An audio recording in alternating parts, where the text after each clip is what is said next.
welcome to my channel. In today's video, let's talk about the past events about the historical foundations of curriculum in the Philippines. The main goal of this topic is for us to be able to know what the past events happened with regards to their education. It helps everyone to preserve and cultivate our education from the past and up to the present, being grateful on what we had right now, because it helps us to fully aware about the curriculum of educations. And the first one is the pre-Hispanic period. The focus of this period were to the costumes, traditions, and practical knowledge, including the informal, the use of baybayin. Teachers were the babaylan and katalunan, such as the shamans and the spiritual healers. And the boys were being taught hunting and other means of livelihood, while the girls were taught how to manage the household. Then, this period were no formal school. Their learning began at home, such as the oral practice or the hands-on, including the reading, writing, and counting, and so on. So, their objectives was basically to promote reverence for and adoration of Bathala, being respect for the laws, costumes, and authorities represented by parents and the elders. So the next one is the Spanish period. So the focus of this curriculum is the religion. So the formal education was introduced, public and private school system. So the first Christian school was founded by the Augustinians in Cebu in 1565, and the teachers were the friars. And the education's degree of 1863 established the first public school system, and the schools were established during the period where the Colegio de Santa Potenciana, Colegio de Manila, Colegio de San Ildefonso, or thought to be University of San Carlos Cebu, Colegio de San Jose or San Jose Seminary Manila, and Colegio de Nuestra Señora de Santísimo Rosario or the University of Santo Tomas, and etc. So this period where the friars is the teachers, and it was being established parochial school linked with the churches to teach catechism to the natives, students, and other people. Their goal is to spread the word of Christianity. So the Christian doctrine or the religion was compulsory subject at all levels. So their medium of education in all school were the Spanish language in this period, wherein their education was being privileged only for Spanish students. However, in 19th century of Spanish period was opened the public schools for the natives people. So the next one is the American period. The focus of this curriculum were the democracy.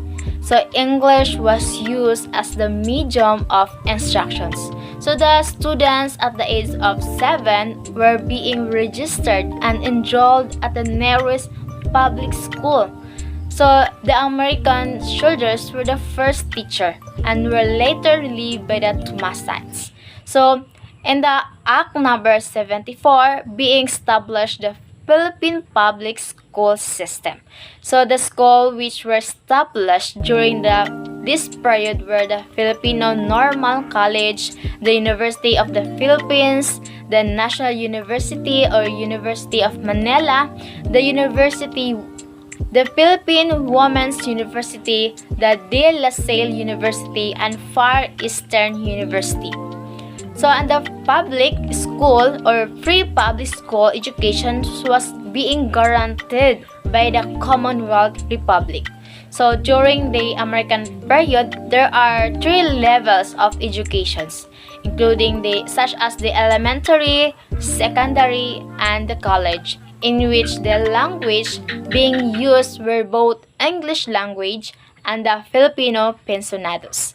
So, most important college during the American period being enrolled in public schools such as Philippine Norman School and the University of the Philippines. So while it being separated, the private and the public. So while the private school includes the Silliman University, Centro Escolar de Señoritas, and Philippine Women's University.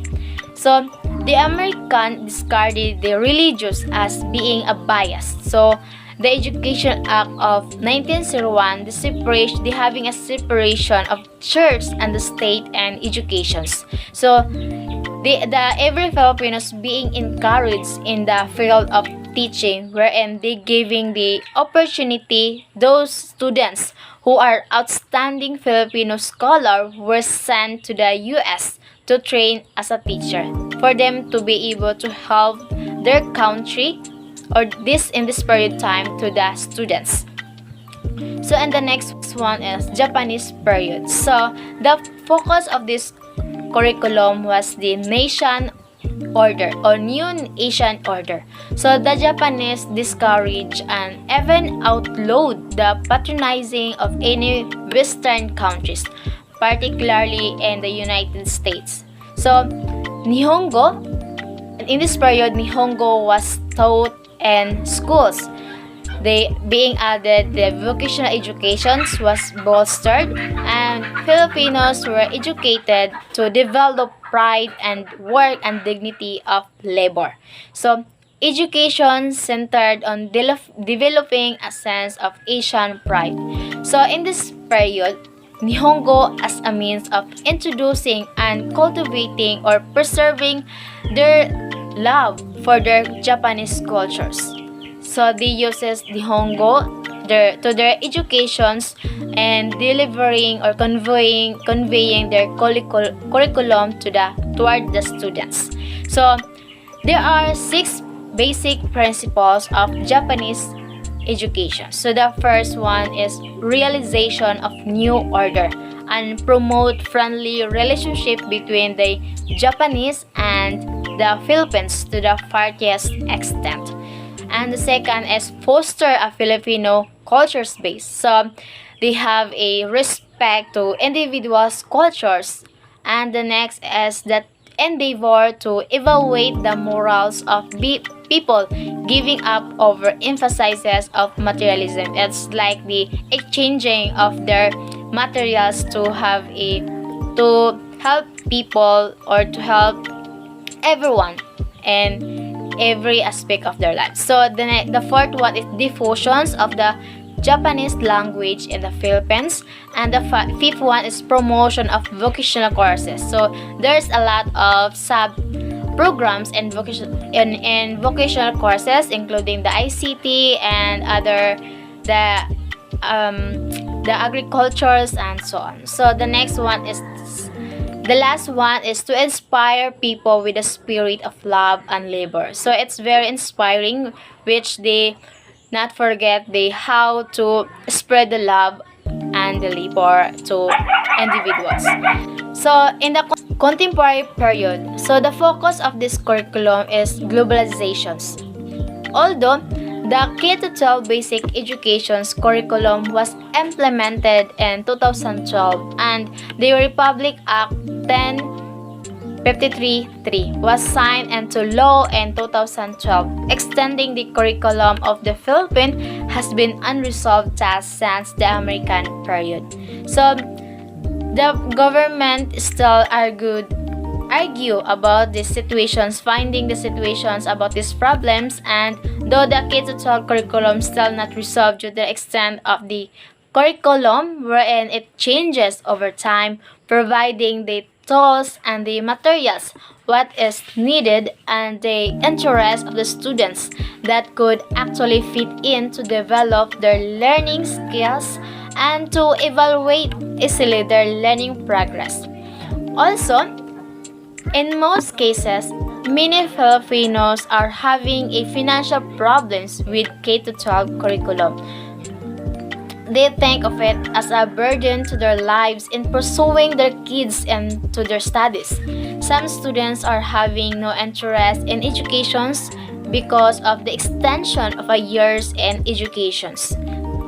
So, well, the K-12 educations of curriculum is the purpose of it is to help the students develop further their knowledge skills to develop and develop or enhance further and help them prepared in college.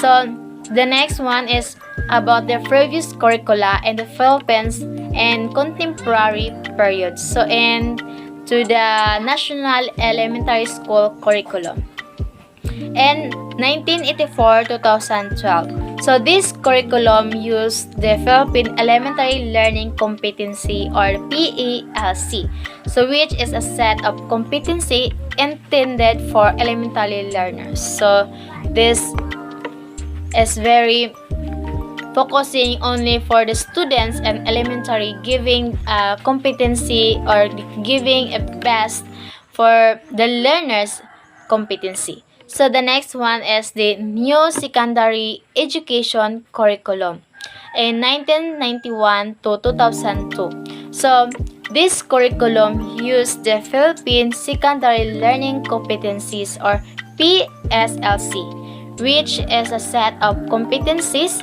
intended for secondary learners. So it is only intended for learners in secondary which giving them a programs, courses, or other curriculum competency that based to their interest or their intended learning skills. So the next one is revised basic education curriculum. So 2002 to 2012.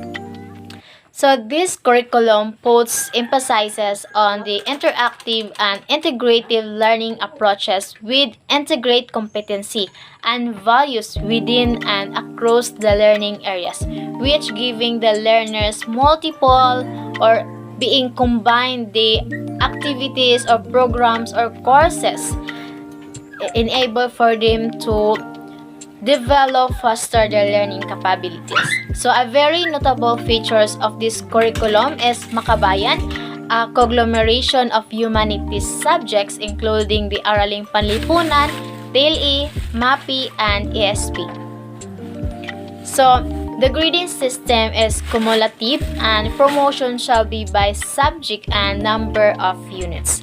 So the goal of this curriculum is to empower the Filipino learners for lifelong learning, which able them to expose in real events or real situations to become lifelong learners.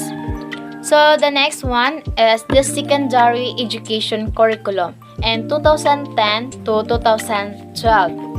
So this curriculum follows the understanding by design model, which is an offshoot of the outcomes-based educations. So provides a personalized approach to curriculum using the special curricula programs such as the arts, sports, technical vocational educations. So there's a lot of subjects or programs being added to this curricula. So the goal of this curriculum is on developing readiness for work and lifelong learners, engaging the learners in real events or real situations for them become ready in the college and all level of educations in the learning competency. So the curriculum also considers various contexts and outcomes through the support system surrounding the learning environment of the Filipino learners.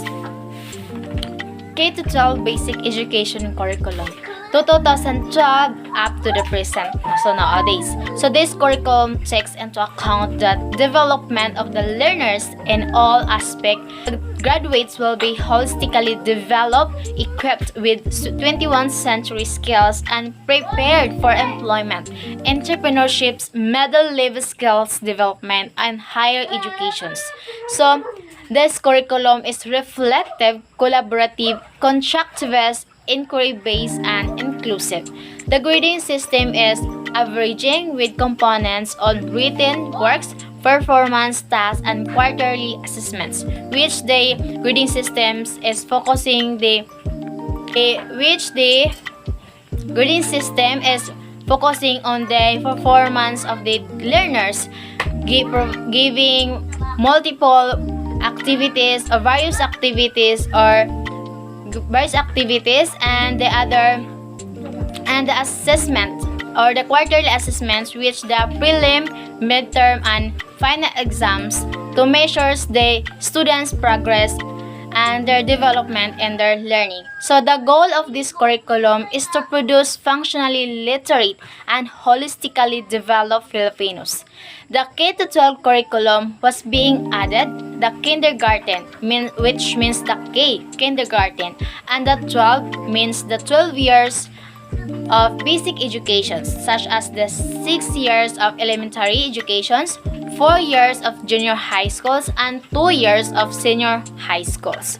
So overall, the 12 years of studying in basic level of educations. So the purpose of K-12 curriculum is to help the students to develop higher level of thinking, develop their critical thinking skills, learning their higher learning skills, and fully equipped to enter in the next level in college. So engaging them in various fields that added in the new curriculum, such as in the K-12 education, such as the academic track or the TVL or the technical vocational livelihood, sports track, and art and design track, and so on, which helps the students improve and develop their learning to foster to be able to enhance and be ready in college.